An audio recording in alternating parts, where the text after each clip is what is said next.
നമസ്കാരം. Raf talks ഫുട്ബോളിലേക്ക് ഏവർക്കും സ്വാഗതം. കഴിഞ്ഞ സീസണിൽ വളരെ മോശം പ്രകടനമായിരുന്നു ഇംഗ്ലീഷ് പ്രീമിയർ ലീഗ് വമ്പന്മാരായ മാഞ്ചസ്റ്റർ യുണൈറ്റഡ് നടത്തിയിരുന്നത്. പ്രീമിയർ ലീഗിൽ 8ാം സ്ഥാനത്തായിരുന്നു അവർ ഫിനിഷ് ചെയ്തിരുന്നത്.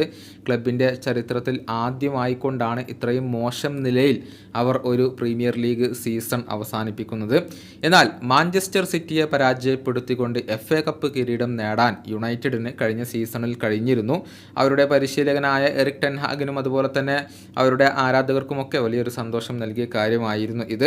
ഈ കിരീടം നേടിയത് കൊണ്ട് തന്നെയാണ് എറിക് ടെൻ ഹാഗിനെ നിലനിർത്താൻ മാഞ്ചസ്റ്റർ യുണൈറ്റഡിൻ്റെ മാനേജ്മെൻറ്റ് തീരുമാനിച്ചതും. തുടർന്ന് അദ്ദേഹത്തിൻ്റെ കോൺട്രാക്റ്റ് അവർ പുതുക്കി നൽകുകയും ചെയ്തു. എന്നാൽ ഇക്കാര്യത്തിൽ എതിർപ്പ് രേഖപ്പെടുത്തിക്കൊണ്ട് രംഗത്ത് വന്നിരിക്കുന്നത് മറ്റാരുമല്ല, മുൻപ് മാഞ്ചസ്റ്റർ യുണൈറ്റഡിന് വേണ്ടി കളിച്ചിട്ടുള്ള ജാബ് സ്റ്റാം തന്നെയാണ്.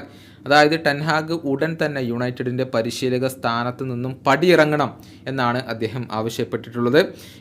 ടെൻ ഹാഗിൻ്റെ കളിശൈലിയെയാണ് അദ്ദേഹം പ്രധാനമായും വിമർശിച്ചിട്ടുള്ളത്. സ്റ്റാമിൻ്റെ വാക്കുകൾ ഇങ്ങനെയാണ്: മാഞ്ചസ്റ്റർ യുണൈറ്റഡിനോടൊപ്പമുള്ള ടെൻ ഹാഗിൻ്റെ 3ാമത്തെ സീസണാണ് ഇത്.